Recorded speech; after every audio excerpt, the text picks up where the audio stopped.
Este curso es auspiciado por la Sociedad Latinoamericana de Gastroenterología, Hepatología y Nutrición Pediátricas, por el Círculo de la Motilidad Intestinal y la Sociedad Argentina de Pediatría.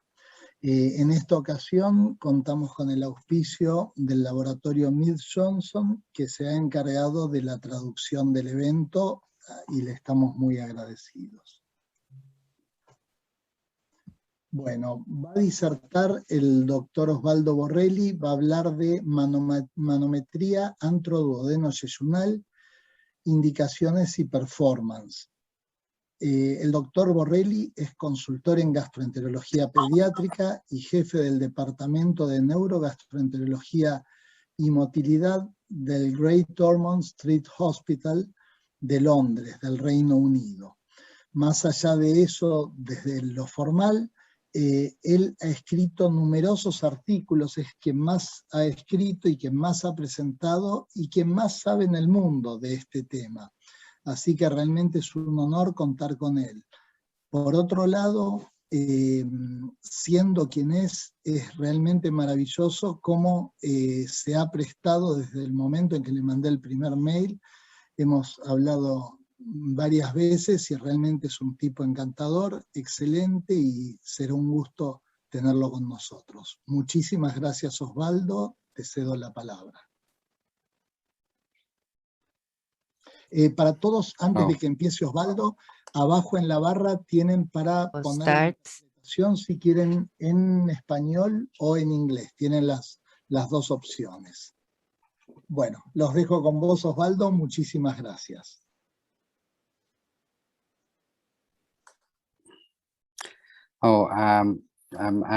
Thanks, Roman. Muchas gracias, Román, y gracias por esta amable invitación. Y también quisiera agradecer al comité organizador, y siempre es un placer para mí aceptar la amable invitación que me han hecho. O sea, yo soy de Nápoles, en Italia, estamos cerca de Argentina, y voy a tratar esta noche.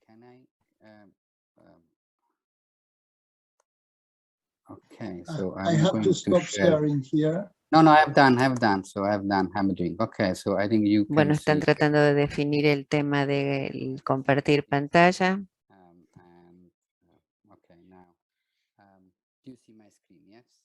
Ahora pueden ver la pantalla, ¿verdad? ¿No ven la pantalla? Probemos de nuevo. ¿Ven la pantalla ahora? Sí, se puede ver. Se ve. Excelente, así que puedo compartir la pantalla. ¿Ahora está correcta? Sí. Correcto. Gracias. Esta noche,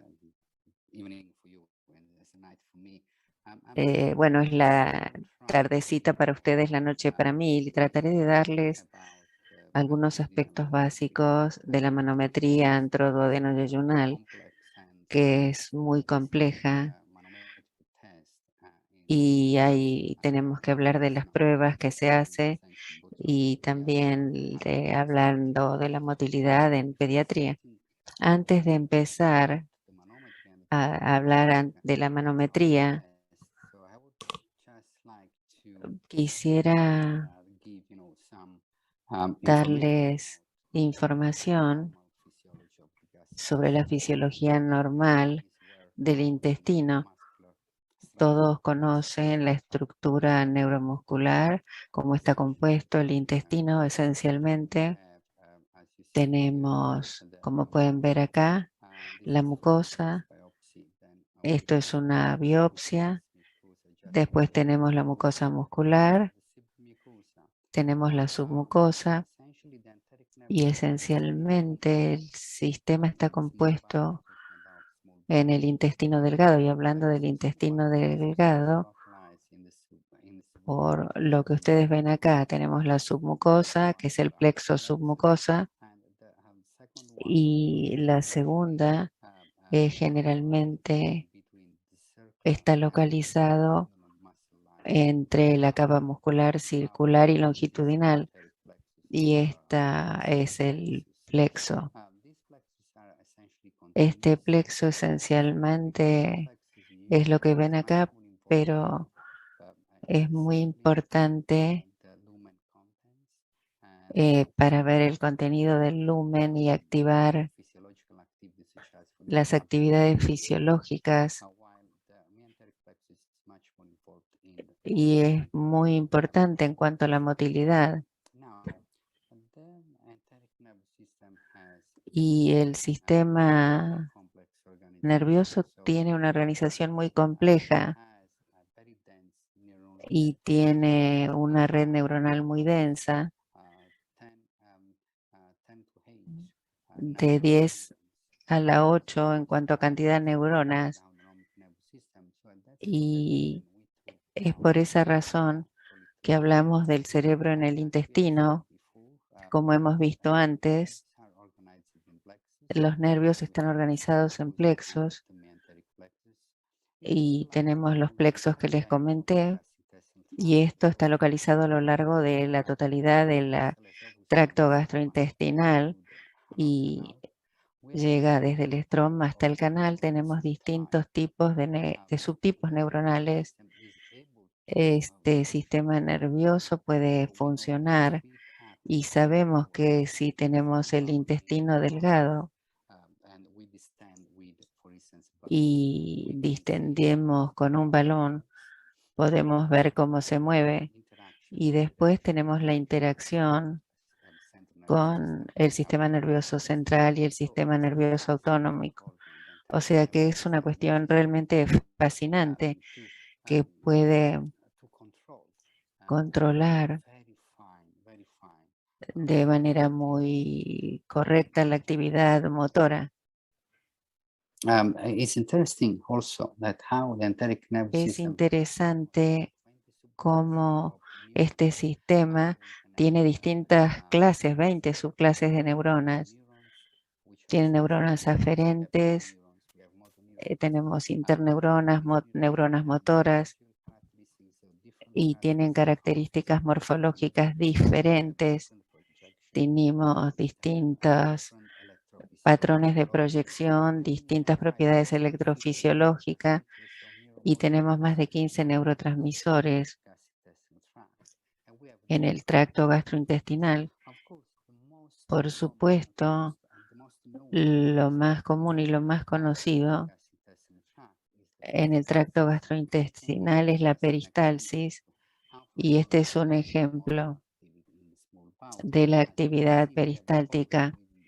Ven acá y ven cuán compleja es la interacción entre las neuronas y las neuronas motoras. Tenemos esta interacción fascinante que podemos ver aquí. essentially the motility of the small bowel Esencialmente, la motilidad del intestino delgado está compuesta en este periodo, en el periodo preprandial. Durante el periodo preprandial o el periodo de ayuno,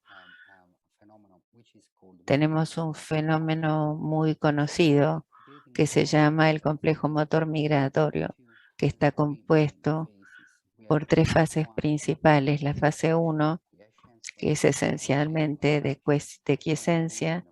Después tenemos la fase 2, donde tenemos contracciones irregulares, y luego tenemos la fase 3.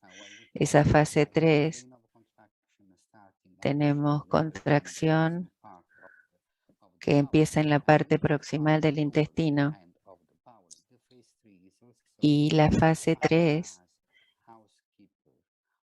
es la que se ocupa del mantenimiento del tracto gastrointestinal. Tenemos células, fibras, y que están en el intestino delgado debido a la presencia de la fase 3 cíclica. Cuando introducimos comida El periodo postprandial generalmente está compuesto por las contracciones y estas contracciones tienen el objetivo de mezclar el contenido intraluminal. Así que es muy importante este pasaje de la función neuromuscular del intestino delgado. Generalmente la fase 3 y la fase 1 tienen el sistema nervioso entérico y también tienen algunos péptidos gastrointestinales, y la fase 2 está regulada por el sistema nervioso central, que libera una cantidad de neurotransmisores y de hormonas que son muy importantes durante esta fase. Les voy a mostrar algunos ejemplos. Esto es fase 3. Como pueden ver, la fase 3 está en la región antral y en el intestino delgado. Esto es con MAD. En la parte proximal tenemos el antro, acá tenemos el intestino delgado. La fase 3 tiene contracciones y esto significa que es la más elevada en cuanto a la característica de la región. Por ejemplo, en el músculo tenemos en el estómago tenemos una mayor frecuencia de contracción, y en esta etapa tenemos justamente lo que ustedes pueden ver acá en cuanto a frecuencia. En el intestino delgado acá, como pueden ver, tenemos de 10 a 14 contracciones por minuto, y aquí en la parte proximal, la parte distal, la contracción generalmente tiene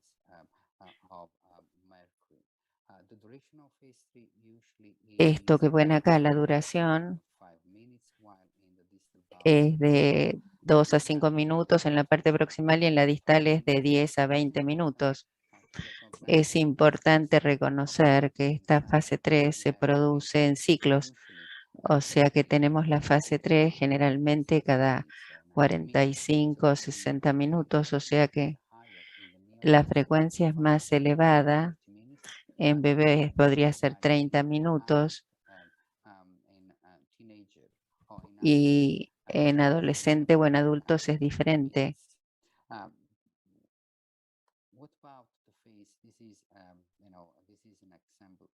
Este es un ejemplo de MAD fase 3 y este es un ejemplo que luego les mostraré nuevamente.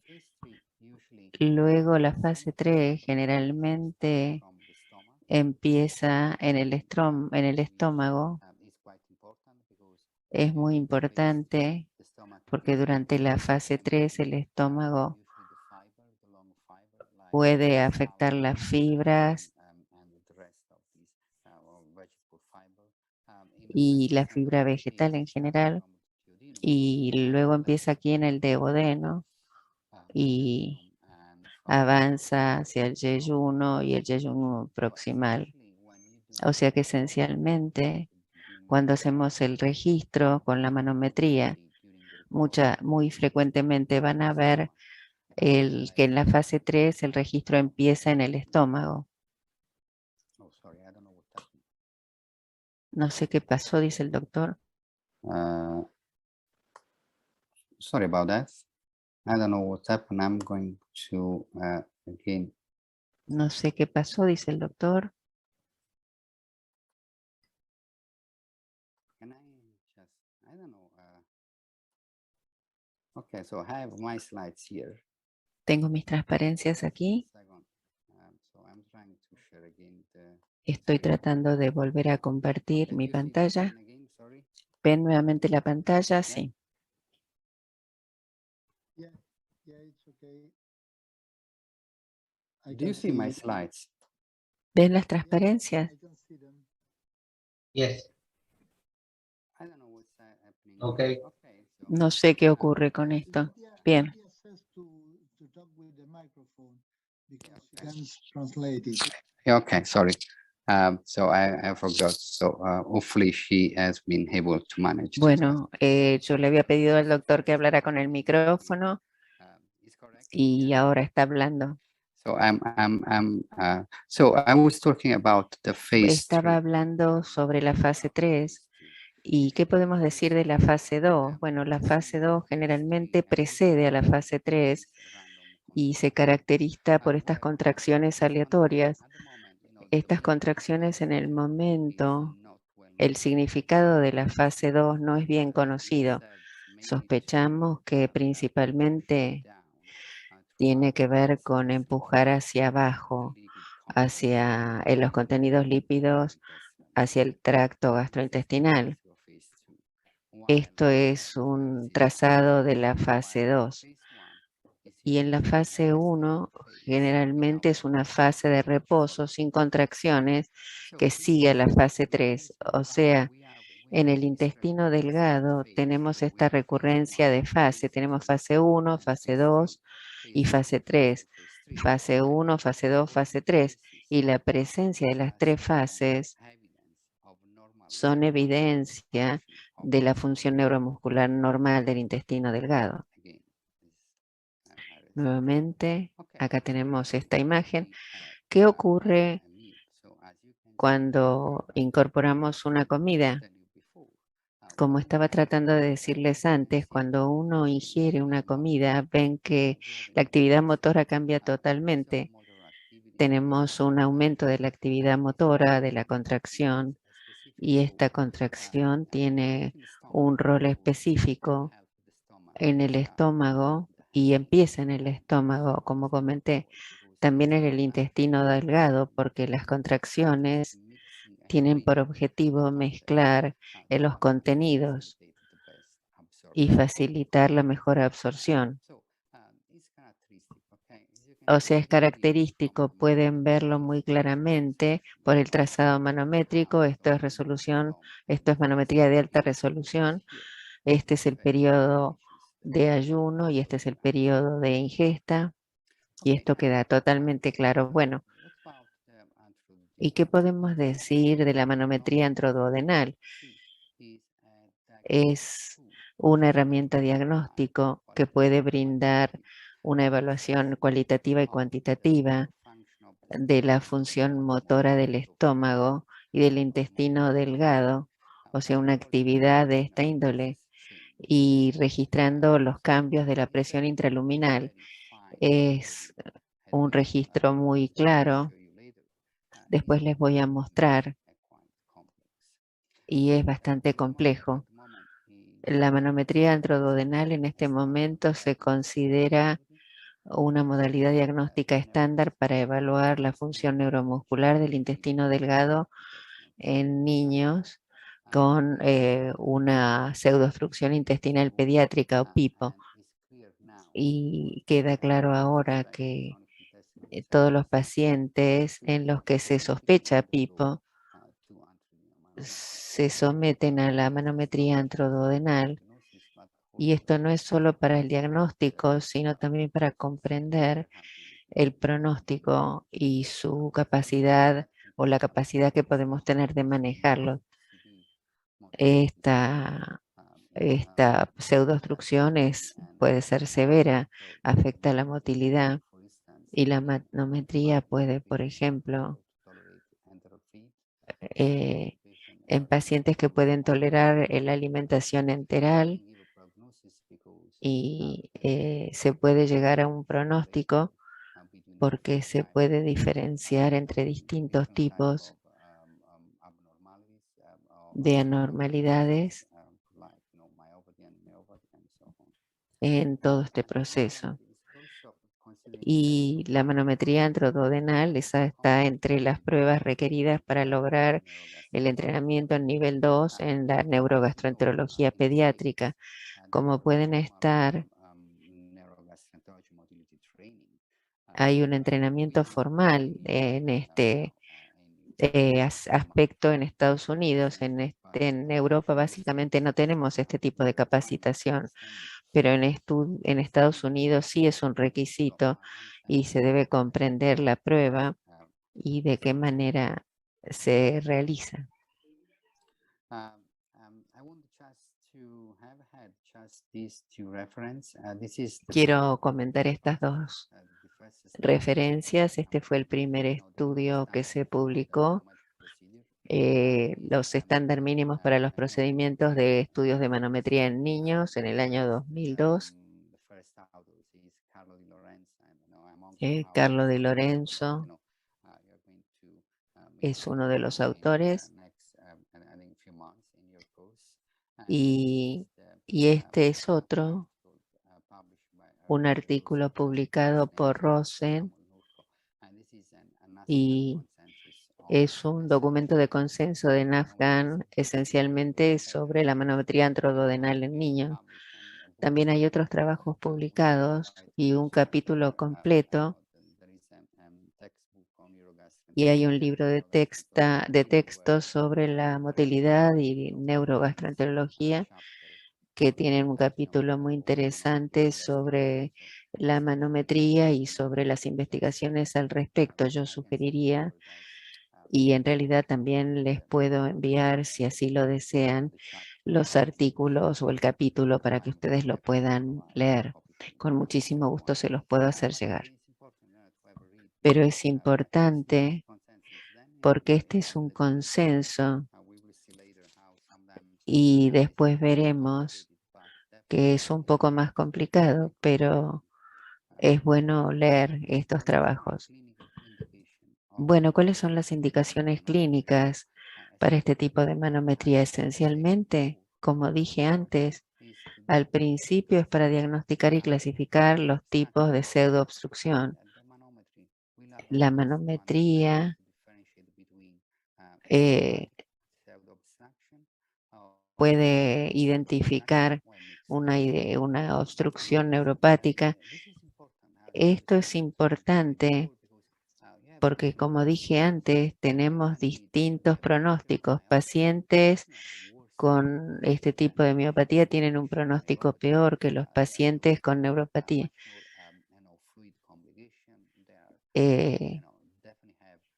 Definitivamente tienen un cambio. La mayoría no pueden dejar la nutrición parenteral y después esta manometría se debe usar para evaluar niños con náusea que no se explica, vómitos o síntomas que sugieren dismotilidad gastrointestinal superior. Pacientes que en este caso tienen distensión abdominal y tienen pseudoobstrucción. Los pacientes que no tienen capacidad de tolerar la alimentación enteral. ¿Qué pasó? Hay pacientes absolutamente incapacitados para incorporar este tipo de alimentación oral. Así que en este caso es importante evaluar esta dismotilidad colónica. También es importante definir si hay una dismotilidad generalizada, si el paciente tiene constipación crónica, por ejemplo, una constipación crónica severa, y en algunos pocos casos consideramos un abordaje quirúrgico. Bueno, los he hecho sonreír cuando he visto este tipo de constipación severa. Es distinto quizás en Gran Bretaña, también la alimentación es diferente, el clima también es diferente, pero he visto constipación crónica en pacientes seleccionados y tenemos que hacer un abordaje quirúrgico. Esos pacientes son especiales. En los pacientes que consideramos una cirugía, como ileostomía, por ejemplo, es importante, creo, permitirles primero ver si responden a la medicación. Hay que determinar también si responden a la medicación tanto el aspecto gástrico como el intestino delgado. Y se puede ver eventualmente si el paciente recupera la motilidad. Y finalmente, es importante que todos los pacientes que se consideran para este procedimiento deben ser sometidos a una investigación completa sobre motilidad y hacer todos los estudios de motilidad, evaluar el estómago con manometrías, centellograma, etcétera. O sea, tenemos que buscar todos los hallazgos posibles. ¿Qué tipo de sistema de registro tenemos? Al igual que para cualquier prueba de manometría, esencialmente tenemos un sistema de perfusión con agua y uno de estado sólido. El sistema con perfusión de agua es más económico. Los catéteres se hacen de PVC o de silicona. Generalmente PVC es lo más común. Podemos tener entre 20 y 36 puertos de registro.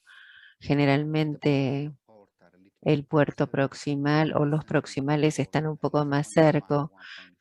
La distancia entre los puertos es entre 0,5 y 1,5 centímetros para registrar la actividad antral, pero en el puerto distal puede estar separado por 2 a 10 centímetros. El sistema con perfusión de agua requiere índices de infusión. De esta infusión está entre 0,1 a 0,4 mililitros por minuto y en los bebés de poca edad se debe reducir a 0,02. Les puedo decir que incluso cuando uno reduce la velocidad de infusión, uno puede tener igual una buena calidad de trazado. Uno de los riesgos de los sistemas con perfusión de agua en chicos con trastornos de motilidad es el desbalance electrolítico. O sea que nuestra experiencia durante la manometría, nosotros hacemos otro procedimiento para poder evaluar el desbalance electrolítico. O sea, ahora siempre durante el registro evaluamos los electrolitos. Sin embargo, este es uno de los problemas más importantes del sistema de perfusión de agua. El sistema de estado sólido, tenemos entre 20 y 36 puertos de presión, tenemos microtransductores que están localizados a lo largo del catéter y son catéteres fantásticos los del sistema de estado sólido. Los puertos proximales están separados por 2 a 3 centímetros y el distal a 5 centímetros. Y por supuesto es mucho más fácil, no hay agua. Sin embargo, son mucho más rígidos y esto puede causar problemas significativos. Y el costo es muy superior. Puede costar entre 20 y 25.000 libras un sistema de estado sólido. Y el precio realmente es alto, así que no es tan común que se usen estos microtransductores. Como hacemos la manometría con un sistema de estado sólido, en general el sistema no dura más de 2 años. Son muy frágiles en realidad. Y también con los anteriores tenemos el riesgo de la carga de agua. ¿Cómo se hace la preparación de la manometría y cómo se hace la inserción del catéter? La medicación que se usa para cualquier estudio de motilidad, la medicación para el tracto gastrointestinal se debe detener. Hay que detener todo lo que podamos estar usando. Debemos interrumpir baclofeno y también los opiáceos. Hay muchos niños que han sido tratados con opiáceos y morfina. Así que en este caso sabemos que los opiáceos afectan la motilidad del intestino delgado. También la nutrición parenteral se debe interrumpir por lo menos la medianoche anterior al estudio, y la colocación del catéter generalmente se hace bajo anestesia general. Si tenemos un buen equipo de radiología intervencionista, pueden colocar el catéter bajo fluoroscopía. Y en nuestro hospital, hasta hace algunos años, yo hacía la colocación del catéter bajo endoscopía y yo era el único que lo hacía. Pero después nos dimos cuenta de que uno no puede confiar solamente en una persona, y porque esa persona puede tener licencia, puede estar enfermo, lo que sea. O sea que en los últimos 6, 7 años estamos trabajando mucho más con nuestro equipo de radiología y ellos colocan el catéter y son excelentes. Es mucho más fácil para nosotros colocar el catéter con fluoroscopía. Pueden colocar el catéter a través de las narinas o a través de una gastrostomía o yeyonostomía existente. Por ejemplo, un paciente con gastrostomía, retiramos el botón y ponemos el catéter a través de la gastrostomía. El catéter del que estamos hablando son catéteres que son del diámetro de 14 French, así que no es pequeño, es unos 4 milímetros, o sea que es un catéter grande. Generalmente podemos hacer la manometría en bebés pequeños que pesan 10 kilos o en niños, por supuesto, que tienen ese peso y además por encima de 2 años. A través de la nariz impacta mucho y se tolera mucho mejor cuando se hace a través de la gastrostomía o yeyonostomía existente. Como pueden ver acá en esta imagen, el catéter se debe colocar esencialmente bien profundo. Por lo menos 2 o 3 de los canales tienen que estar en el antro.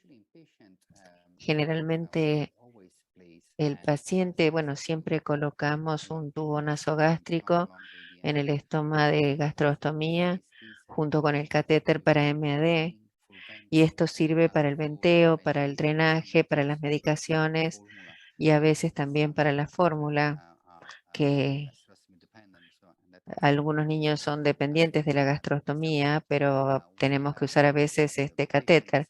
A veces, si el paciente puede tolerar, bueno, lo hacemos de esta manera. El paciente está generalmente totalmente despierto durante el procedimiento y a veces esperamos toda la noche y empezamos al día siguiente porque el estrés puede afectar el registro del intestino delgado, eso lo sabemos. O sea, hemos hecho la manometría y cuando lo hacemos durante el día de la anestesia, pero si lo hacemos al día siguiente, hemos visto una actividad motora normal. Recuerden, por favor, que todo esto se analiza y se debate antes de comenzar el estudio, porque hablar la adición de elementos en el último minuto puede ser un gran desafío y a lo mejor puede ser un paciente con una fórmula de aminoácido, te puede tener una dieta restringida, así que siempre es importante hablar de esto antes. Este es un ejemplo de la evaluación, como pueden ver. Esta es la colocación, este es el alambre y está en una buena posición. Acá vemos que el catéter está atravesando la línea media. Este es el píloro, entra el duodeno y luego sigue Este es otro ejemplo, este es un ejemplo, como pueden ver. Esta es la imagen fluoroscópica en la parte superior. Pueden ver el avance del catéter y este es el catéter. Acá vemos el catéter en una línea transversal. Este es un ejemplo clásico de la posición del catéter para la manometría. Acá el registro del antro y luego tenemos D1, D2, D3, D4. Idealmente,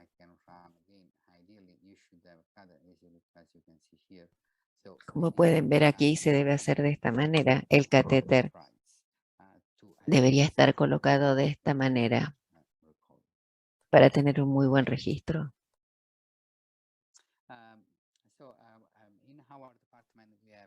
En el departamento de Howard tenemos un sistema con perfusión de agua para hacer la miometría colónica y esta es la computadora. El catéter está adherido aquí al transductor. El transductor se coloca de esta manera y el sistema es muy elegante.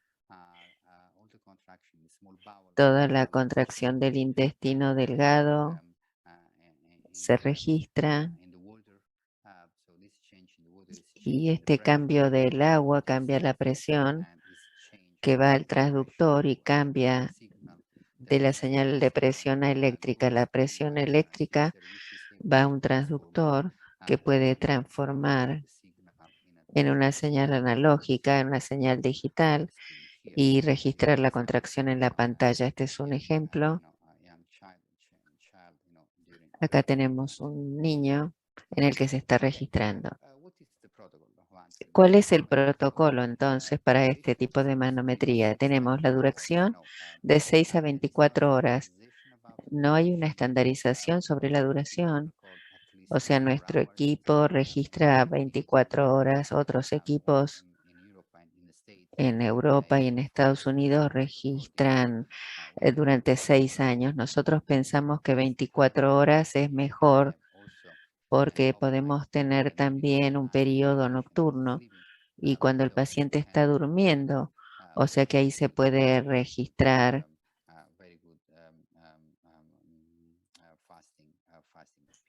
un periodo de ayuno.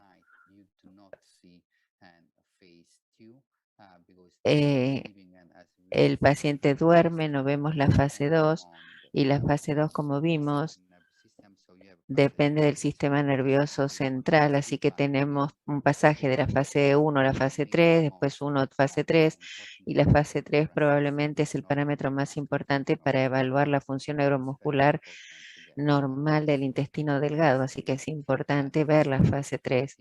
El periodo de ayuno debe ser por lo menos 6 horas. Si no hay un complejo migratorio motor, continúa a lo largo de la noche.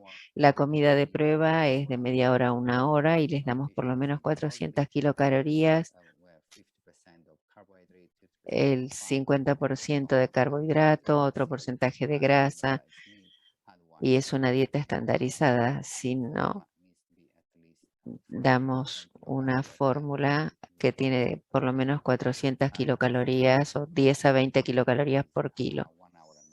El registro del periodo postprandial es de 1 hora y media a 2 años. Entonces comenzamos,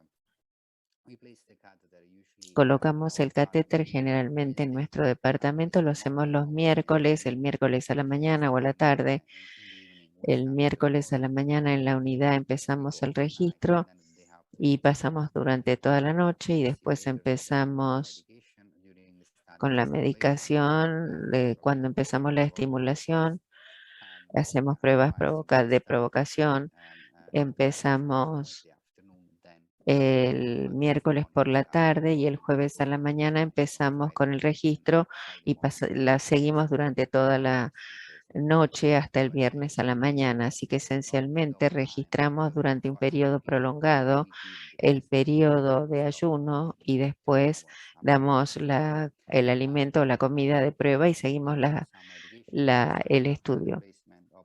Después de la colocación del catéter bajo anestesia, podemos utilizar estas medicaciones, ondansetron, o para los pacientes que están muy estrenados y empiezan a llorar, y esto afecta el registro, podemos darles midazolam. Este es el flujo de agua, el paciente recibe 180 ml por hora y los electrolitos en sangre se miden cada 4 a 6 horas y durante el registro estimulamos con eritromicina de 1 a 3 miligramos por kilo a lo largo de 30 minutos, acitromicina, amoxiclav. Amoxiclav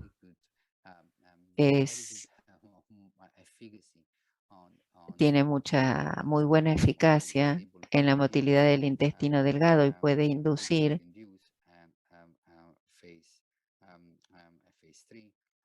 una fase 3. Y quiero recordarles que la fase 3, como les dije, es importante y podemos dar eritromicina durante el estudio. ¿Cuáles son las fases que vamos a ver? Bueno, esencialmente tenemos el periodo de ayuno. Lo que vemos son anormalidades manométricas que se observan durante el registro por la ausencia de la fase 3. Otras anormalidades se las voy a mostrar cuando hablemos de la fase 3. Una fase 3 anormal que puede ser estacionaria o retrógrado. No hay ráfagas migratorias de contracción y durante el periodo postprandial no se cambia al periodo postprandial, puede haber hipomotilidad postprandial, baja frecuencia de contracción y baja amplitud. Y podemos tener la fase 3 durante el periodo postprandial. La comida no se digiere y no se absorbe. El paciente va a perder calorías y finalmente podemos tener este tipo de contracciones. Estas son las características de esta motilidad. Esto es una lista bastante extensa. Lo que observamos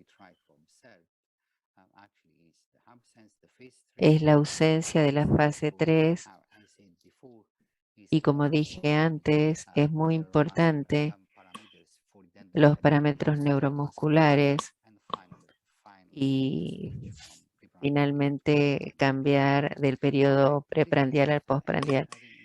Esto, bueno, creo que ya hemos visto los registros anteriores. Esto es normal. Esta es una actividad normal. Tenemos fase 3.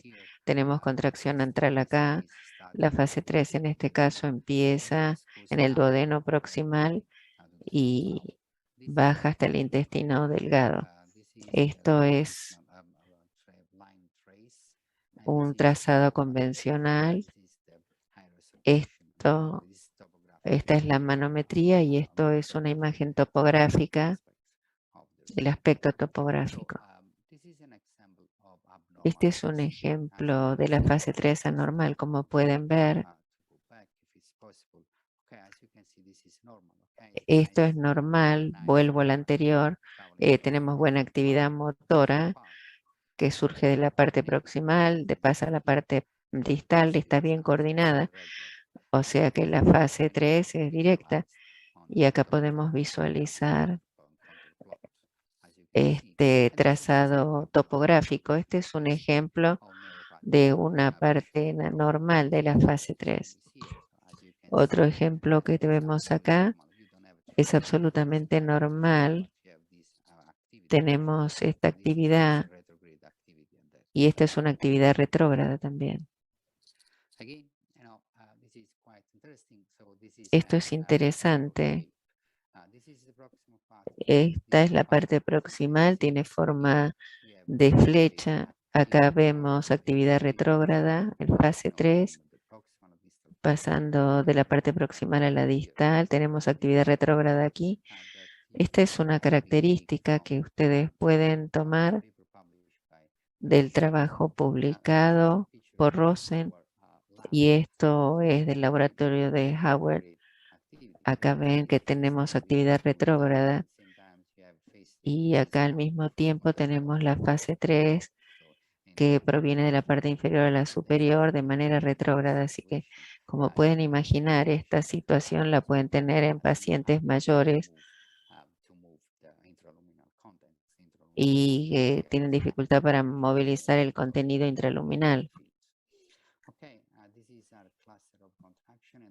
Esto es contracción clásica, distal en dirección anterógrada, también en retrógrada, de dirección retrógrada de los clústeres. Este es el ploteo topográfico. Este es el ejemplo de la recurrencia de la fase 3. Antes comenté que generalmente la fase 3 ocurre cada 20 minutos en los bebés y en los adultos cada 10 minutos en la fase 3. Un paciente con este tipo de actividad no puede tolerar alimentación enteral porque esto empuja hacia el intestino delgado y no hay tiempo para ningún tipo de absorción. Esto nuevamente es la recurrencia de la fase 3.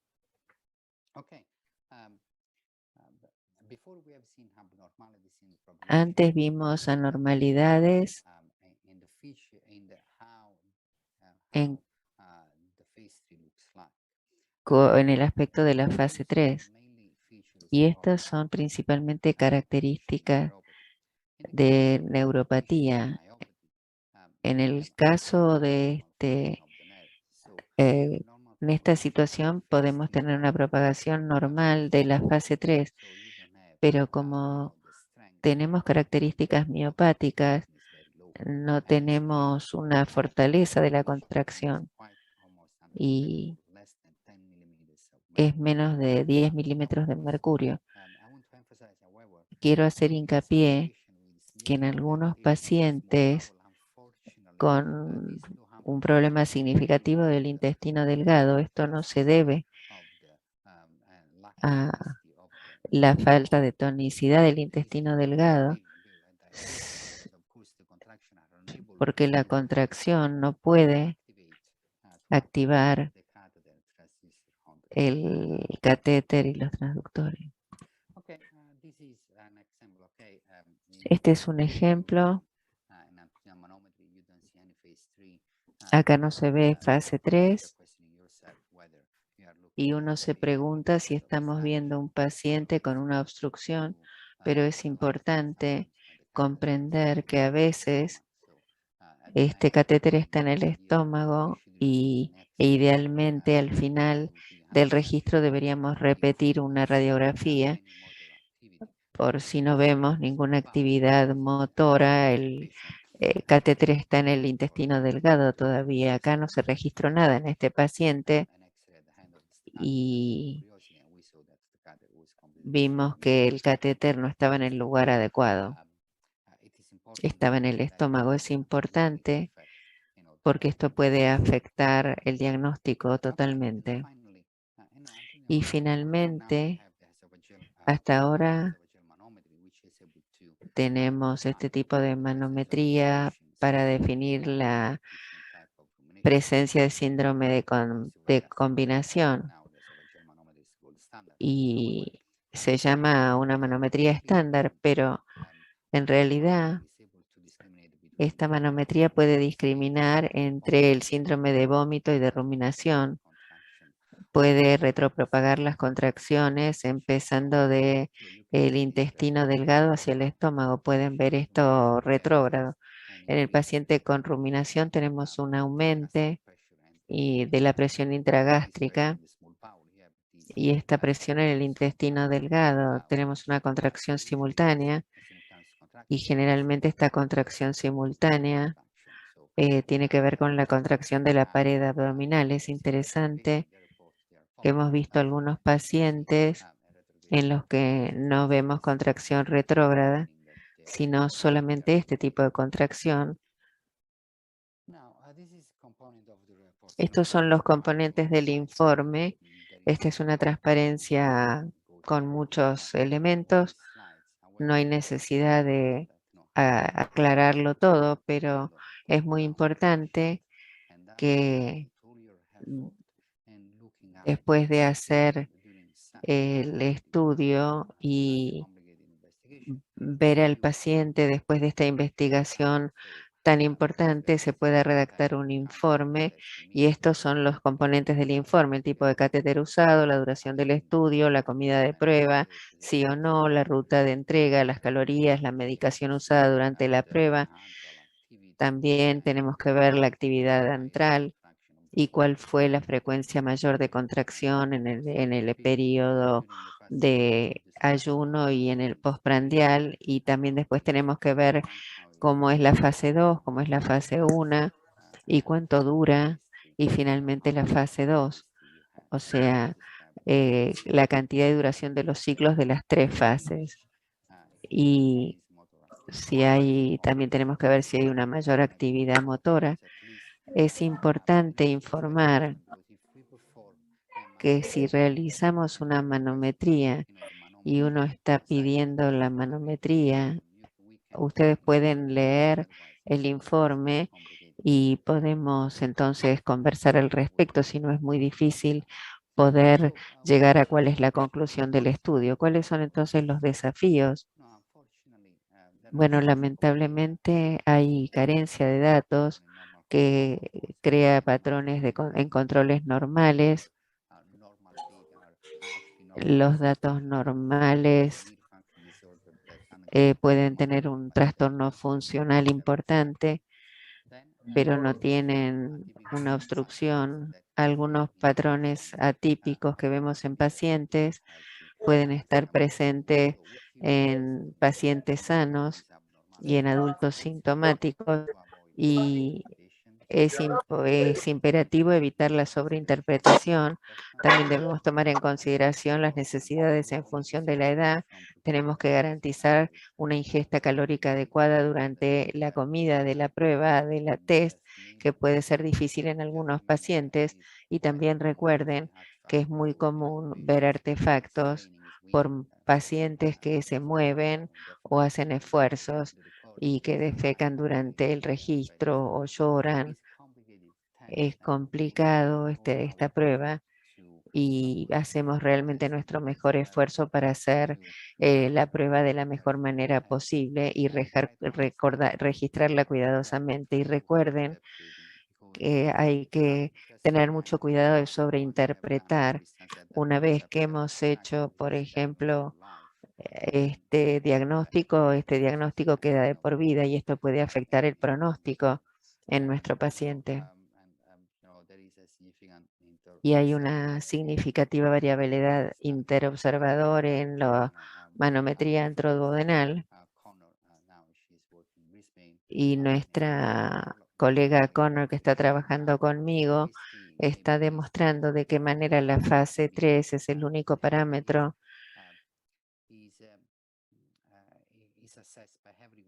que se evalúa, o sea que todos lo evalúan, y el resto de la prueba a veces no nos brinda toda la información. Y ahora les agradezco mucho por vuestra atención, y en este momento tomaré las preguntas que ustedes quieran hacer. Muchas gracias, Osvaldo. Muy buena la charla, muy interesante, y creo que todos la entendieron. A veces es bastante difícil hablar sobre ella, pero fue simple y excelente, así que muchísimas gracias. Quien quiera hacer preguntas ahora, la traducción voy a seguir por acá. Pueden anotarse o en el chat o levantando la mano sería.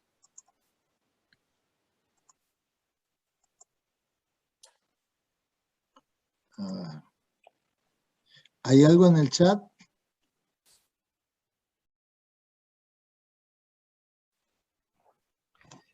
No por ahora, Román. Bueno, ¿alguno de los motilólogos quiere hacer alguna pregunta o pregunto yo directamente? Bueno, I have a question for you, Osvaldo. Not only it's quite difficult to do the diagnostic, but also the treatment, it's quite awful. Which prokinetics do you use usually in pseudo-obstruction? Le estoy preguntando al doctor Borrelli, dado que es muy difícil hacer no solo el diagnóstico, sino el tratamiento, ¿qué prokinéticos usan habitualmente para la pseudoobstrucción? Roman, thanks so much for your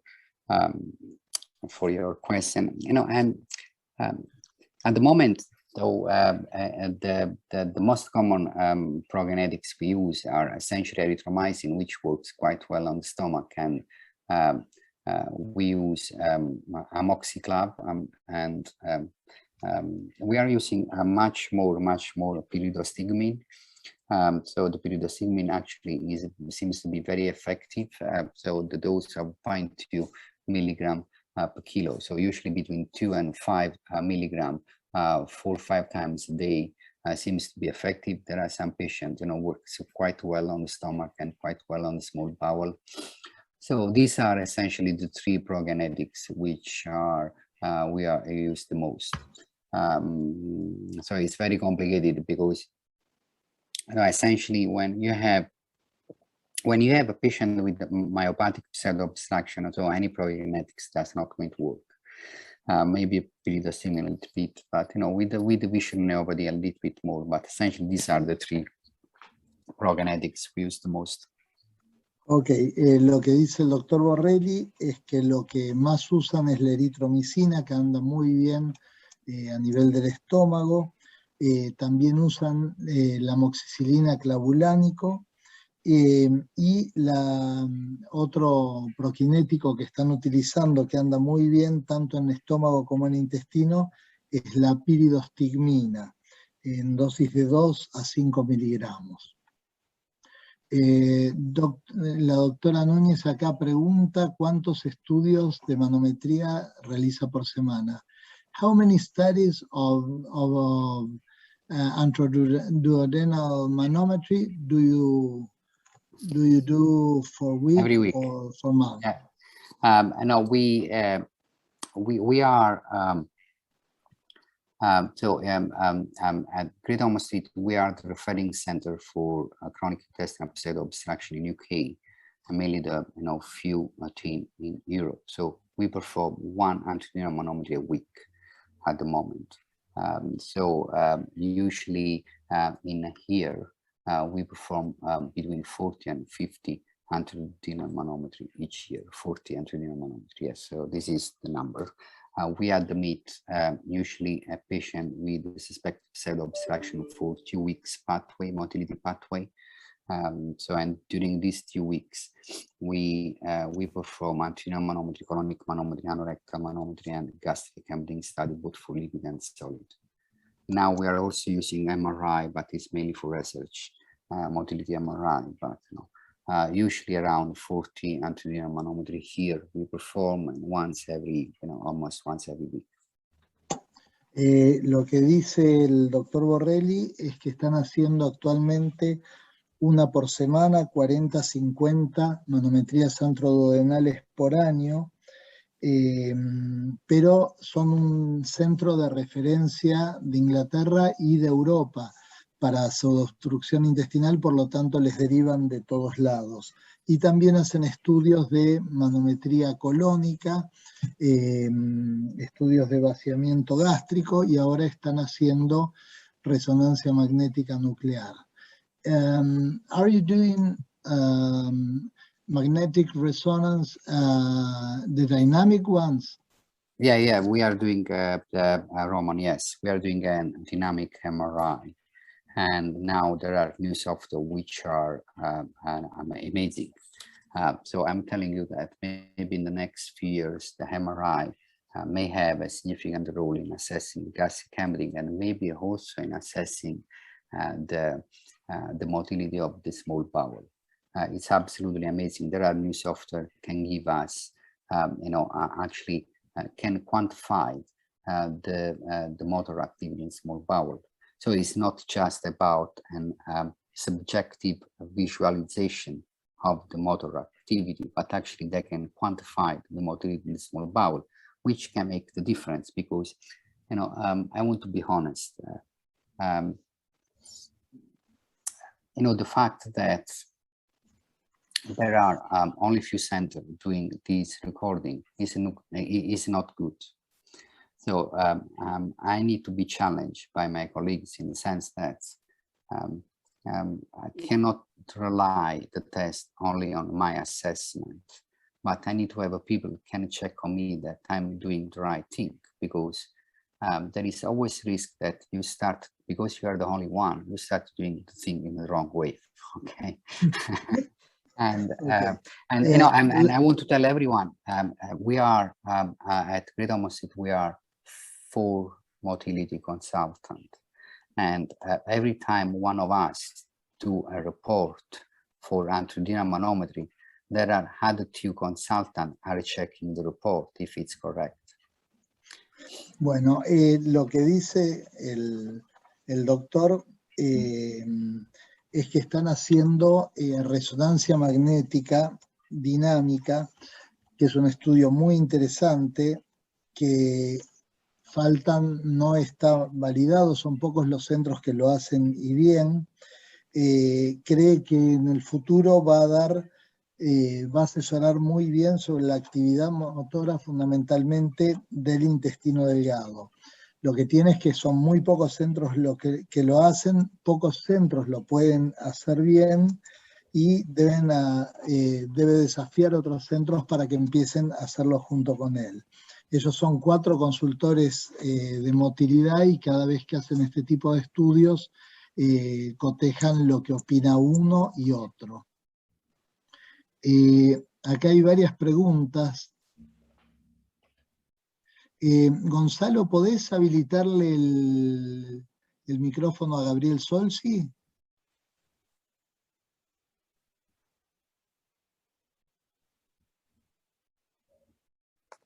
Sí, ¿qué tal? ¿Se escucha? Sí. Bueno, sí, la pregunta específica, ¿vos le traducís, Román? Sí, sí. ¿Qué estudios realiza previamente a llegar, para cuando hay una sospecha de pseudoobstrucción, qué estudios realiza previamente, desde el inicio, previo a una manometría, en el screening previo? Dr. Solsi says, which studies do you do pre-manometry when you're thinking about obstruction as a screening? And I understand a little bit of Spanish, just a little bit. And of course, I'm not so. Yes, he's. I think the most, the most important study, I think, when you suspect pseudo obstruction, are essentially radio and contrast study, because you need to rule out mechanical obstruction, because you have pseudo obstruction essentially is a condition where you have symptoms and signs of mechanical obstruction in the absence of physical obstruction. So the first thing you need to do is to rule out mechanical obstruction. So a contrast study and a follow-through is useful. Of course, there are some centers they use CT, but spiral CT, but essentially a contrast study is absolutely fine. A follow-through. Also, you need to rule out the presence of malrotation. So I think this is the first study.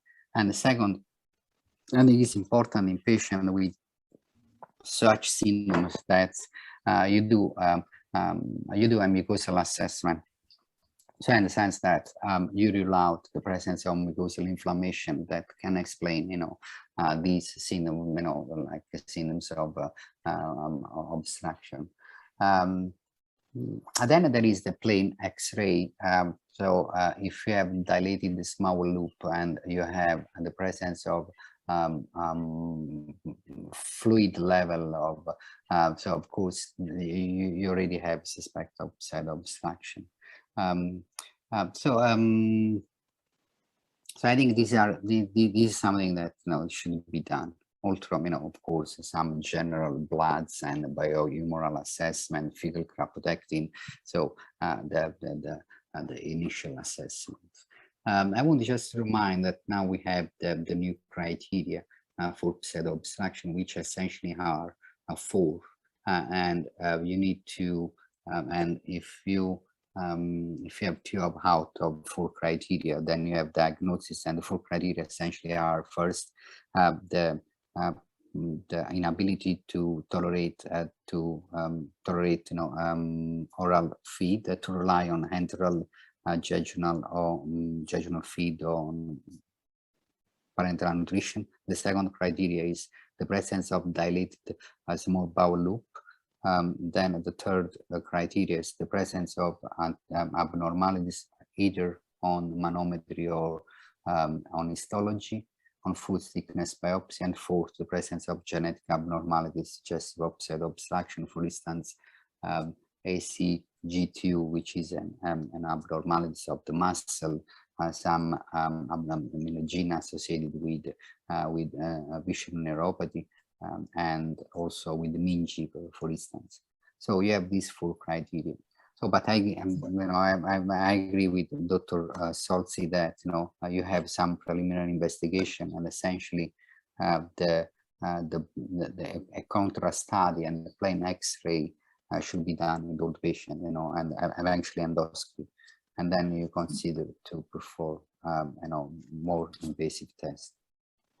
Bueno, un poco largo y se me va a complicar la traducción. No, you can be very easy. Just say that which test they need to done. Then no. Ok. El más importante estudio es hacer un estudio contrastado para descartar una obstrucción mecánica. Se puede hacer por radiografía o por tomografía. Hay que descartar fundamentalmente una malrotación. En segundo término, un asesoramiento de la mucosa se puede hacer, y dijo que era importante la RX simple de abdomen, puede verse dilatación, puede verse niveles hidroaéreos. También hay que hacer un laboratorio, ver cómo está todo en sangre, y por ahí los criterios que hay que utilizar antes de hacer estos estudios es ver aquellos que no responden a la alimentación yeyunal, cuando hay un loop, cuando hay una dilatación en el intestino, y lo que va a ser el diagnóstico son las anormalidades en la manometría o en la histología. ¿Le habilitas a la doctora Zubiri, que veo que hace una pregunta por acá?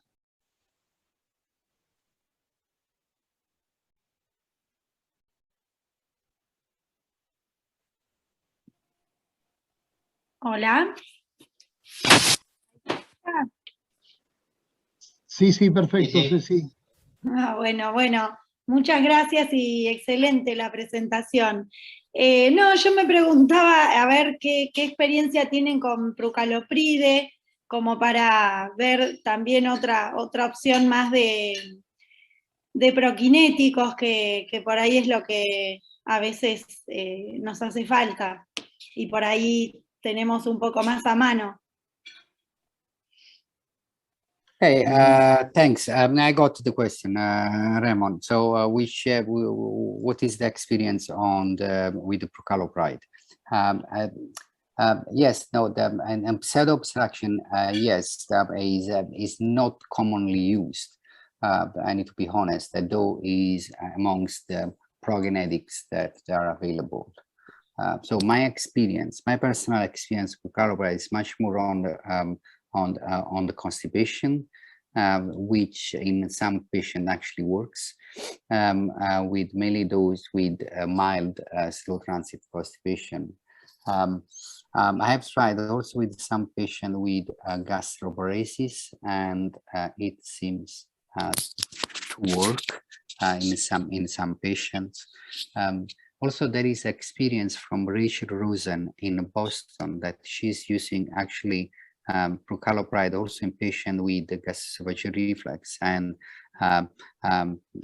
she seems to have very good results. So essentially, prucalopride again is a prokinetics that you can use. So 1 to milligram daily, and just see how the patient goes. So unfortunately, there are no trials for pseudo-obstruction, and but it's always worth to try anything if you don't have any medication that works.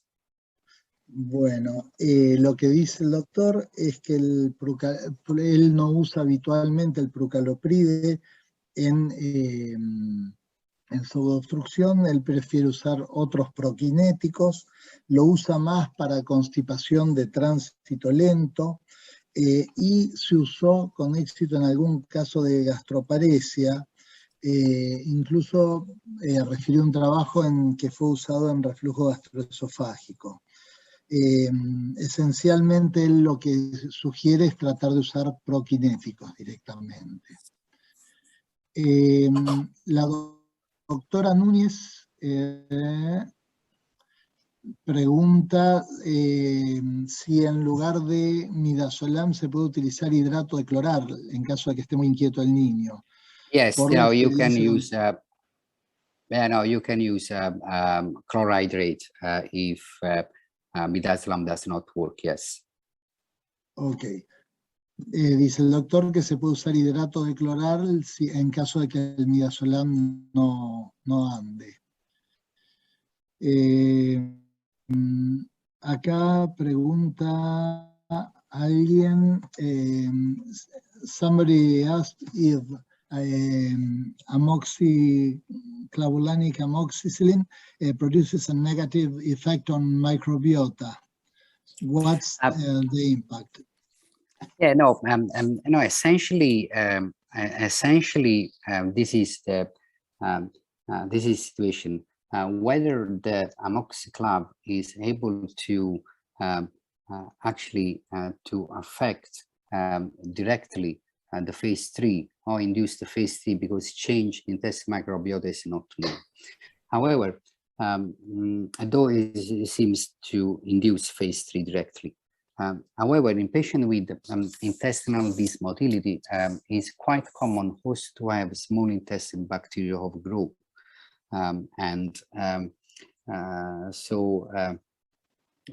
It's very common in patients with also with short bowel syndrome. So any patient with motility disorder, they can have quite common to have a small intestine bacteria overgrowth SIBO. So now you treat you improve the motility, but also you treat the small intestine bacteria overgrowth with amoxiclav. So you can use Cyclogol in patient with pseudo-obstruction. So. Bueno, lo que dice el doctor es que el amoxiclavulánico afecta directamente la fase 3 del complejo motor migratriz. A su vez, la pseudoobstrucción en sí, por la dismotilidad en sí, produce ese sobrecrecimiento bacteriano, con lo cual habría que mejorar la motilidad para poder, al mejorar la motilidad, mejoraría la parte de la microbiota también.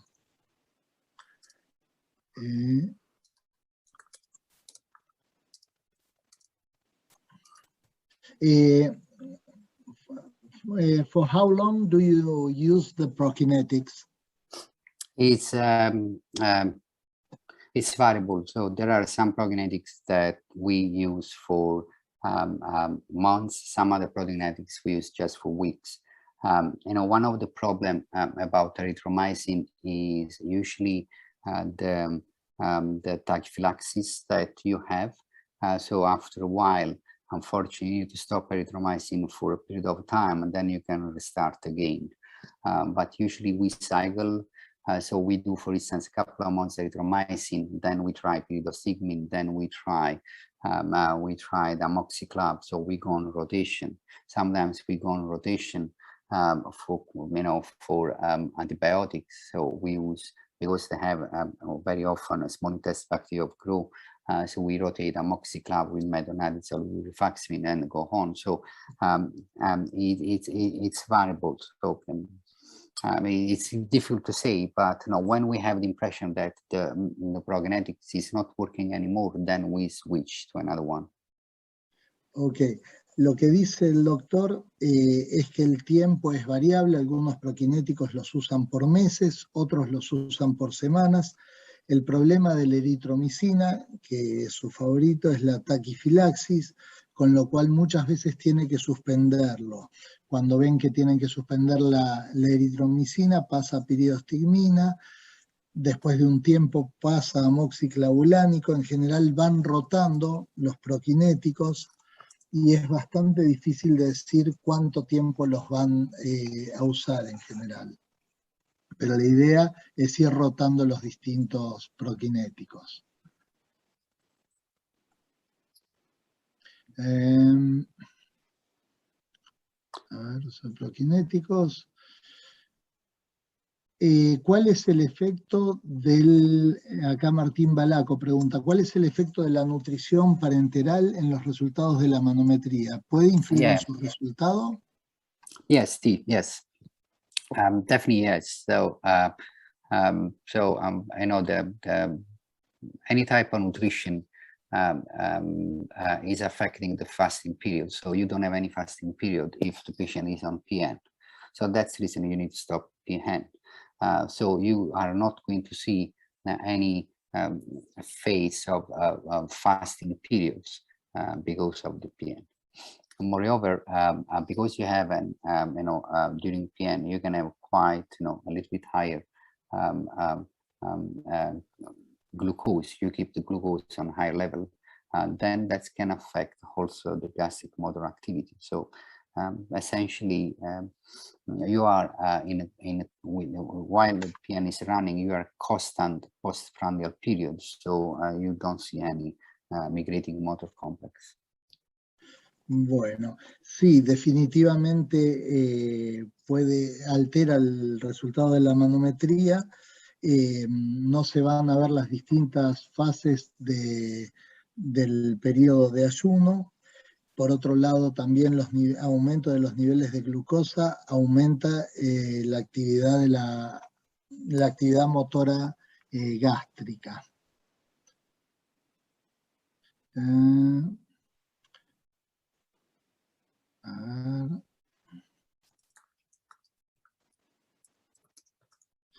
¿Hay algún patrón manométrico que ayude a predecir la no respuesta a prokinéticos del doctor Fernández?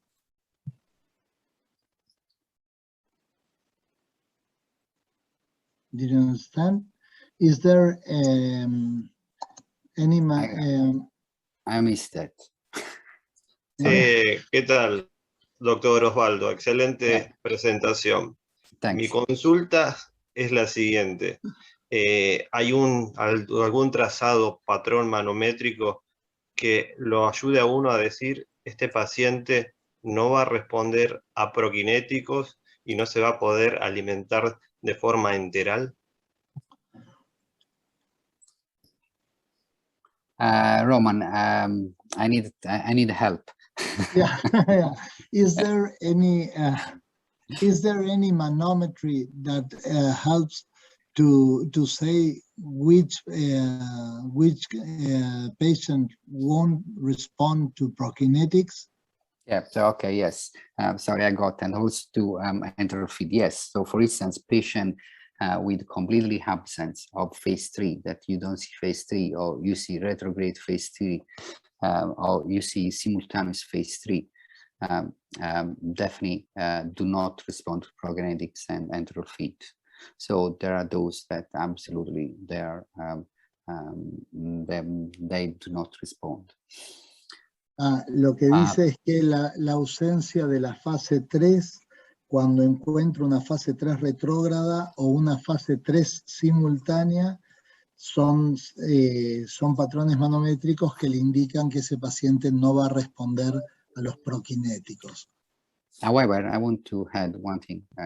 You have some patient with myopathic pseudo-obstruction where the small bowel is very dilated, okay? So they eat and they are able to eat everything because the small bowel is like a bag, okay? It's able to collect everything, although it's not pushing down anything, but it's just collecting, okay? And you can imagine, for instance, a bag of a women bag, okay? So women, you know, they put everything there and it's like never full, okay? Like my wife's bag is never full, okay? And sometimes the small bowel is like that, okay? In myopathic pseudo-obstruction, so you have these small bowel are so dilated, they are able to eat pizza, and they seems to tolerate pizza. Then in the long term, what they can develop, what we call bezoar, like they start accumulating all these mass and they have physical obstruction in the gut. So sometimes you have the impression they tolerate, but actually they are not tolerating anything and they are not growing. Yes, please, Roman. Ok. Algunos pacientes que tienen pseudoobstrucción miopática, que tienen el intestino delgado muy dilatado, colectan todo y no tienen capacidad de empujar el bolo. Es como el bolso de una mujer, tan dilatado que puede almacenar cualquier cosa.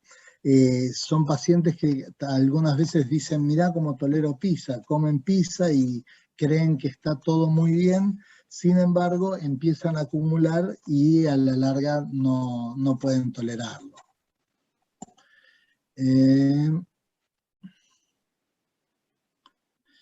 La manometría antroduodenal se puede realizar a partir de 10 kilos de peso, según dijo. Si esto es así, en pseudoobstrucción pediátrica, ese peso se puede alcanzar luego del año y medio.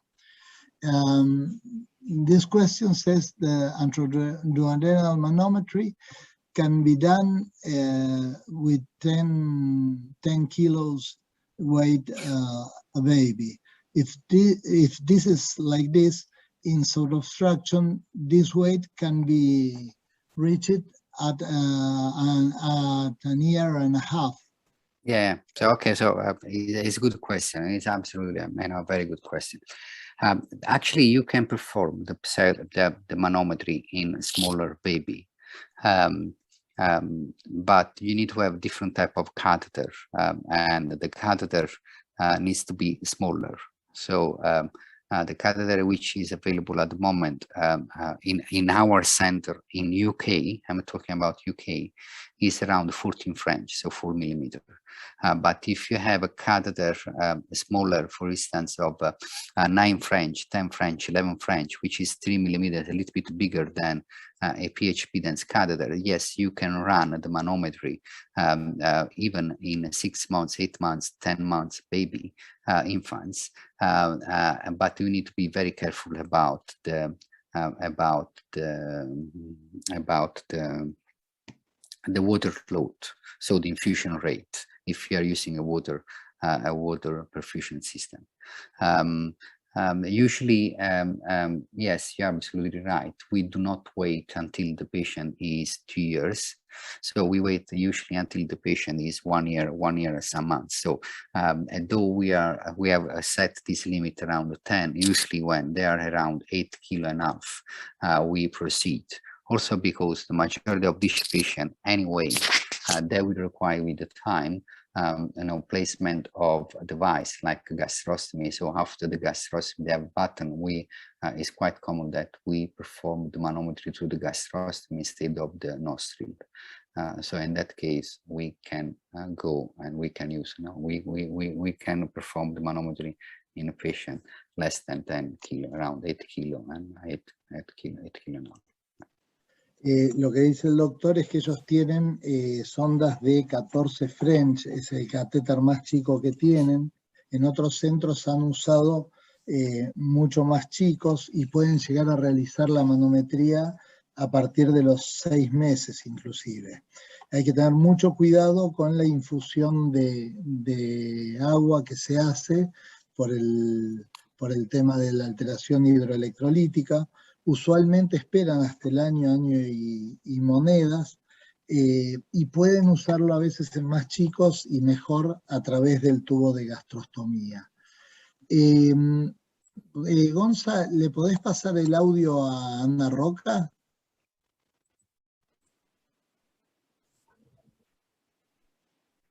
Hola, ¿sí me escuchan? Sí, gracias por estar, Anita. No, gracias a vos y bueno, excelente, un placer escucharlo al doctor Borrelli. Si puedo, hago varias preguntas. Dale, dale. Vos me dirás. Si utiliza octreotide asociado a eritromicina y si lo utiliza, ¿lo hace por vía subcutánea o endovenosa? Depends. If the patient is in hospital because he's a long-term patient, we try to use IV, which is easier. Otherwise, you need to use subcut. So at the moment, there is subcut, and not always, the patient are happy about that. But yes, it's subcutaneous. Yeah. If the patient is in hospital, he's got the line, and cannula, then we go IV, but usually subcut. Cuando lo usan subcutáneo, en caso de usarlo, pero habitualmente no lo usan, pero cuando lo usan subcutáneo. ¿Ana? Sí, y con respecto a las ventostomías, asociado a la gastrostomía, ¿utiliza ileostomía o teniendo en cuenta que se prolapsan con mucha facilidad, realiza, por ejemplo, secostomías? Okay, good question. No, okay, all our patients by default have a gastrostomy or either quite often a gastrojejunectomy and an ileostomy. And in our opinion, and now we have some data. Actually, we are just writing up a paper on a preliminary experience on with ileostomy, which significantly improved the enteral feeding, so the ability to tolerate some enteral feeding, and also improve the quality of life. Of course, the ileostomy prolapse has got the side effect. One of the majority. So Hannah is absolutely correct that the prolapse is quite common. However, we prefer to treat the prolapse instead of performing a secostomy, because we do believe that the small intestine needs to be defunctioned from the large intestine, because there is a significant difference in the pressure between the two organs.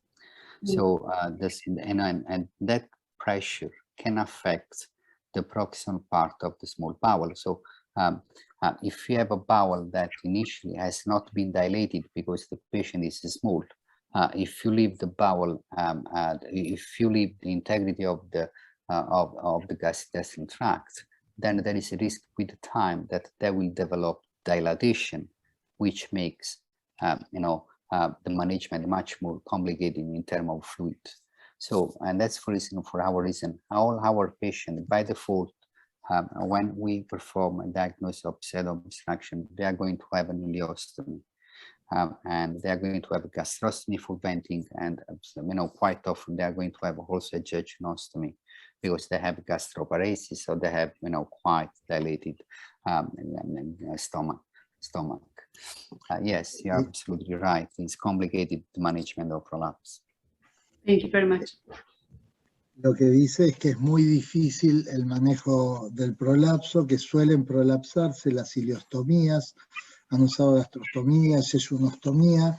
Ellos, más allá de que se prolapse, prefieren la ileostomía para tener integridad intestinal, una extensión más grande de intestino trabajando, y lo prefieren antes que la secostomía. ¿Algo más querés preguntar, Ana?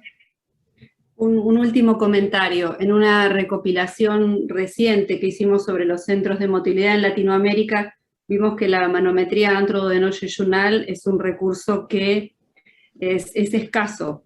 ¿Sí? Tenemos 2 centros en Argentina, creo que uno en Colombia y uno en México, que es de adultos. Entonces, frente a un paciente con diagnóstico de pseudoobstrucción o con una fuerte sospecha de pseudoobstrucción, ¿cuándo deberíamos hacer sí o sí la manometría antrodenojejunal y cuándo podríamos evitarla? Can you help me, Yeah. Roman? We have very few centers for anoduodenal manometry. We have 2 in Argentina, 1 in Colombia, 1 in Mexico that is for adults. So it's very awful for us to do this kind of studies. When is it mandatory to do the duodenal? Oh, Anna, why you have done this question? In this stage, we can avoid it. Why? Never. So, Never. Never. In the sense that I think that all the patients with pseudo-obstruction, and also, always agree in the last, when we did the guidelines, I think we agreed, definitely. Everyone agreed that all the patients with pseudo-obstruction should have an antrodenal manometer. Then I fully understand the complexity about the fact that there are, of course, a very few centers performing. So if you think in UK, there is just 1 center, it's us. And there is 1 center in UK for pediatric and 1 center for adult, okay? So, and we are talking about UK. So I think you should, as Argentinian Society of Pediatric Gastroenterologists, I think you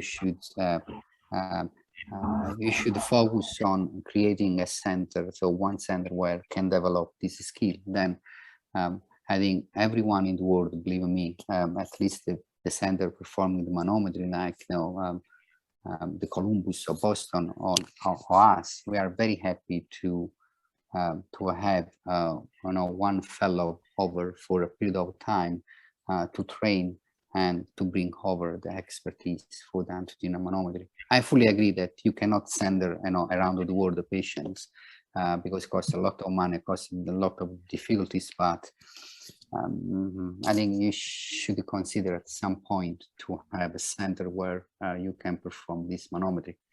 There is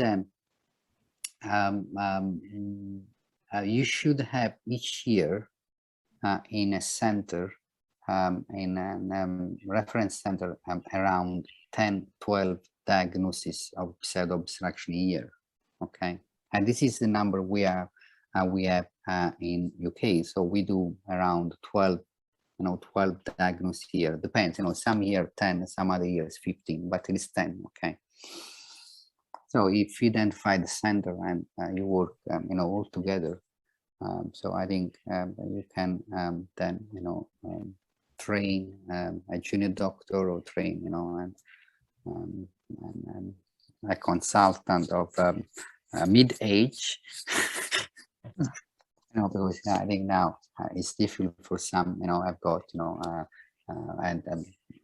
they're a senior position, they're, leading a team is difficult to move, but at least a junior will be much more easier to move and to try to have this expertise. And, in London, we are happy to accept, trainee.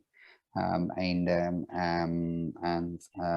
I'm sure that, Samuel Nurka as well, and Carlo Di Lorenzo at Columbus, so, there are other centers in the States, and they are very happy to accept, and to train the people. It's nice to have, and actually the motility work is done by very friendly people. Yeah. Here in Argentina also.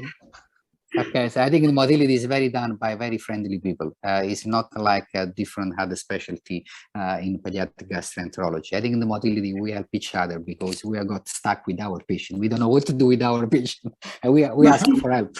Okay, this is the reality. Yeah, here in Argentina we also have. We are all close friends. The ones who does motility.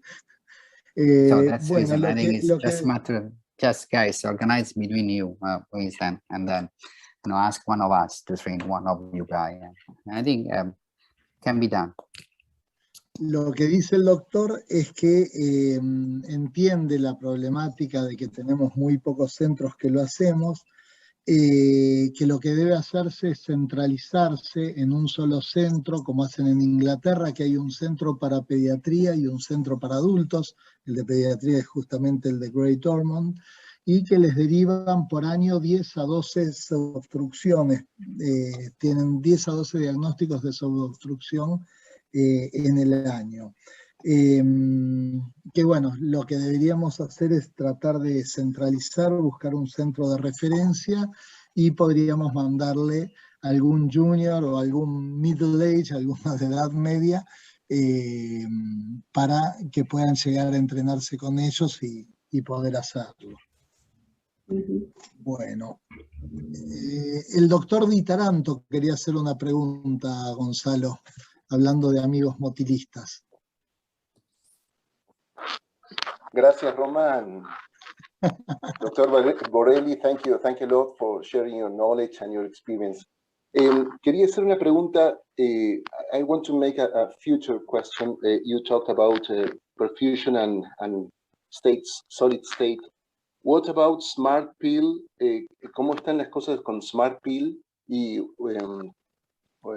if you see any future with this technology for people.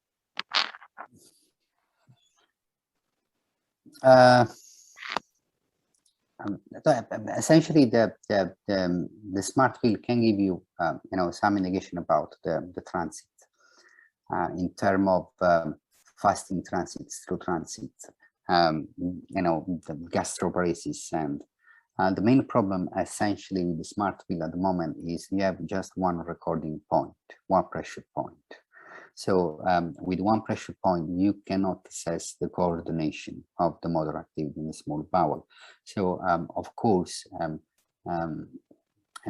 will always welcome, non-invasive and simple investigation like, smart pill, like video capsule. There are adolescents that can swallow, or you can put, endoscopically, and it's done, very easy. Unfortunately, at the moment, I'm not sure that in the diagnosis and the management of pseudo obstruction, the smart pill has a role. I hope, of course, I hope that the future, now there is actually for the constipation, there is a specific, there is a new system, is a magnetic tracking system, where you hit, essentially three magnets, and you see how they move, along the gastrointestinal tract, which are giving, some information about constipation. So at the moment, and of course, I don't think, that the manometer can be, Actually, I see much more useful, maybe the magnetic resonance in the long run. The MRI seems to give fantastic information. I do this. I do a lot of anterior manometry. Believe me, I'm really welcoming any investigation can facilitate our clinical activity, can improve our way to diagnose this complex disorder. Lo que dijo el doctor es que la pregunta de Andrés era si el Smart Pill le veía futuro para los estudios de motilidad. Dijo que es útil para el tránsito, para ver el fasting, el patrón de ayuno, para el tránsito lento, para la gastroparesia, pero tiene un solo punto de presión, con lo cual no puede ver la coordinación del intestino delgado con la Smart Pill. No está seguro que sirva mucho para el manejo de la pseudoobstrucción. Lo que ve como mucha utilidad es la resonancia magnética, le ve mucho más futuro a esto. Y lo que dice es que realmente a él le ayuda mucho y le sirve mucho la manometría antroduodenojejunal, que ellos hacen mucho. Leandro Fanjul says, if you use octreotide, in patients that doesn't respond to the other prokinetics?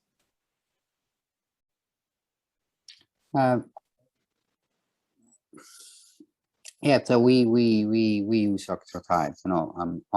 Personally speaking, is some octreotide. I don't like octreotide. First, because significantly delayed the gastric emptying, and also cause constipation. So, so that's the reason I prefer works on small bowel, but and also you need to give subcutaneous. If everything failed, yes, I will try. But if everything fails, maybe I do not use anything. I keep the patient on PN with minimal enteral feeding to avoid liver disease. And then I really hope that the patient has a good quality of life. Lo que dice es que se usa octreotide fundamentalmente cuando hay un retraso en el vaciamiento gástrico, se usa también en constipación. Él prefiere utilizar prokinéticos que actúen a nivel del intestino delgado, se da en forma subcutánea, también para evitar enfermedad hepática.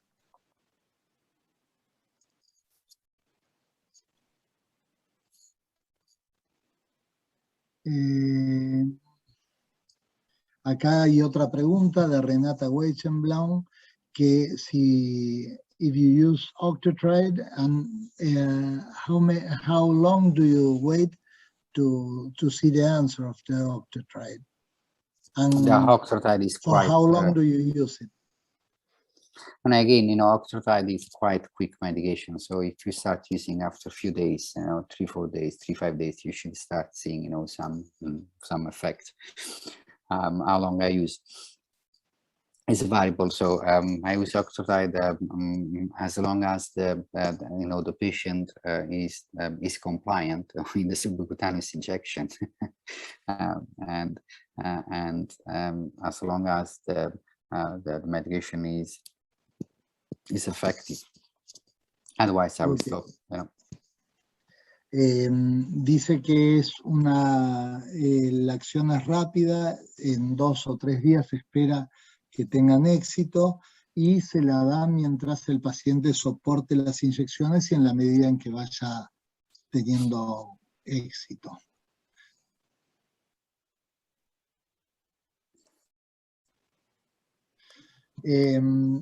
Leandro Fanjul también pregunta, as you use the erythromycin for the gastroparesia, what experience and opinion do you have respect azithromycin? No, azithromycin actually, I think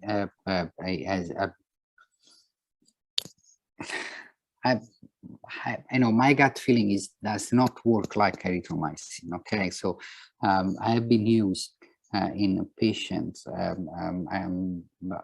once a day, every day, instead of using 3 times a week as prophylactic antibiotics.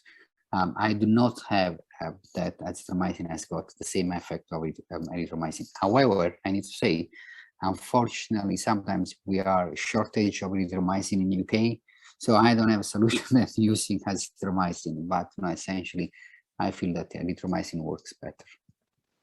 Lo que dice es que la citromicina a él no le da tan buenos resultados como la eritromicina, que la usa solamente en algunos casos en que no pueden conseguir la eritro, que les ocurre en Inglaterra. Here in Argentina, we don't have erythromycin, only we have it for oral use, not parenteral. No, oral, but okay, so you cannot use parenteral, but you can use orally. But I want to say about one thing about erythromycin, okay? So usually erythromycin, the dose is 1-3 milligram per kilo per dose. However, it's important to remember that you need to increase the dose and you can go up to antibiotic dose. if you need to do. Okay, so I have a patient that I'm using erythromycin with antibiotic dose. You know, and so because sometimes we are stuck to the dose, which is sometimes is quite small. Okay, so but sometimes you can double the dose and you can see if it works. Claro, lo que dice de la eritromicina es que se puede usar como dosis antibiótica, que si bien se usa 1 a 3 miligramos kilodosis, se puede aumentar y duplicar la dosis sin problema. Acá Mónica Contreras, hola Moni, ¿alguien me podría decir cuál fue la dosis de piridostigmina? Ah, después la contesta 2 a 5 miligramos. So what is the dose of pyridostigmine? This is the question. The question was about the dose of pyridostigmine per kilo. Yes. You know, usually per kilo is 0.1, 0.3 milligram per kilo per dose. But in general, is around between 2 and 5 milligram. You know, 4 or 5 times a day. So this is essentially, you know, the dose, but it's 0.1, 0.2 milligram per kilo per dose. Yeah. And usually it's 3-4 times a day. Ok. 0,1 a 0,3 miligramos kilodosis, lo cual habitualmente se usa 2 a 5 miligramos en total. Per dose, for dose. Por daily. dosis. Por dosis. Por dosis, yeah. Okay.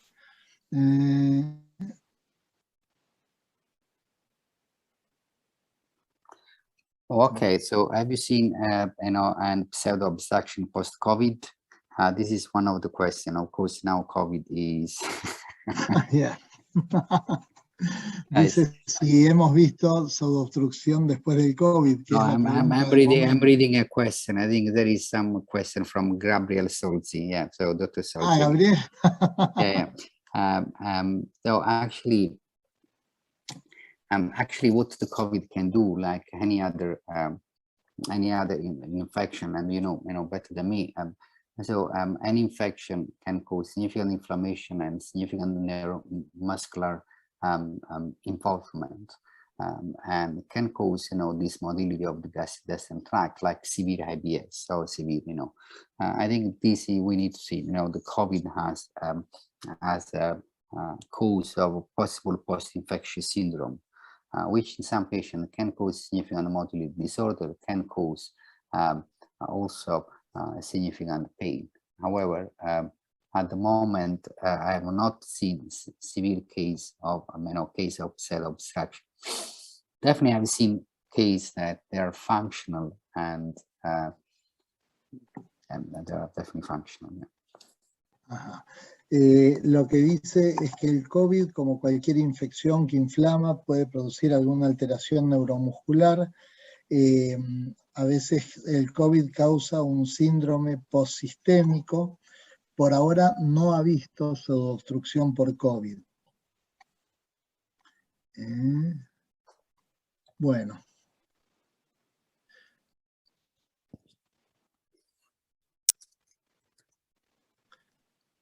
Doctor Oviedo, in all the years of experience you had, which patient do you remember which was the more complex for the diagnostic and treatment, and why? Oh. It's 2 o'clock in the morning for you. No, it's okay. So I think the most difficult patient I had is a patient actually with I did diagnosis of leiomyositis, like ganglionitis. So he has developed intestinal pseudo-obstruction with an autoimmune process, and he was absolutely a completely normal child. So the problem that, you know, he is still my patient, and you know, he said that the management is quite complicated because, you know, initially he used to tolerate very well. You know, the feed used to, you know, eat thoroughly, and now he's not tolerating the feed. He's completely on PN, there is also a significant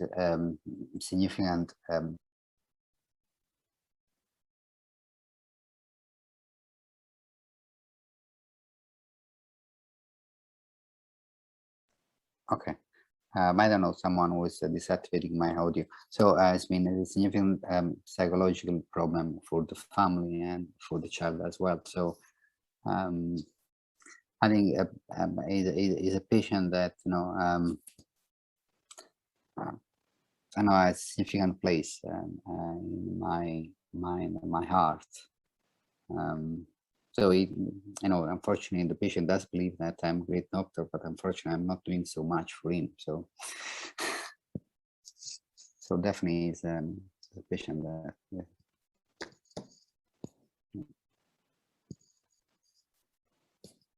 No, you're on mute, Roman. You are mute. Everyone is mute except me, I suspect. Yeah, okay, now yeah. Now I can talk.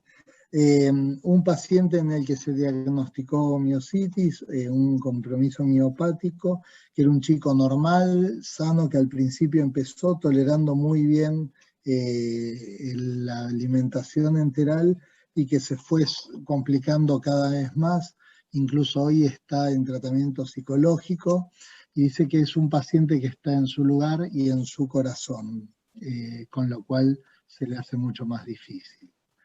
Well, last question can be, Melqui C. de Vargas pregunta, ¿toman biopsias de espesor total a todos los pacientes con pseudoobstrucción? ¿Qué aportaría esto al manejo? Do you take total full thickness biopsy? Yes, we do. Okay, we do both. Full thickness biopsy. Yeah.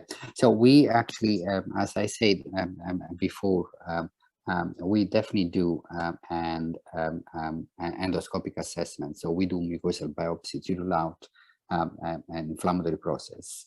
However, we always request full thickness biopsy of the large bowel of the colon, at least to treat site of the colon and of the small bowel. Usually we have, you know, terminal hilum, proximal hilum, distal jejunum, and proximal jejunum, so at least different, and they are full thickness biopsy.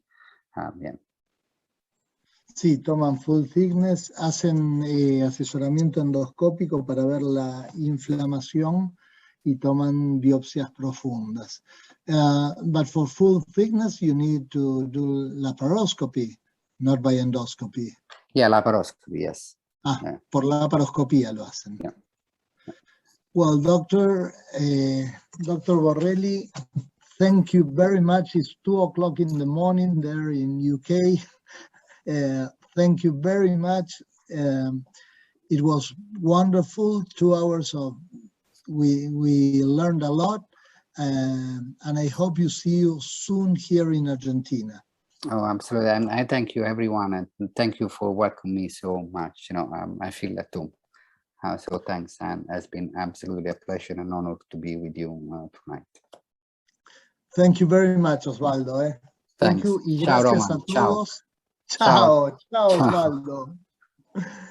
Gracias a todos por la participación, muy lindo, excelente. Gracias, chicos, gracias.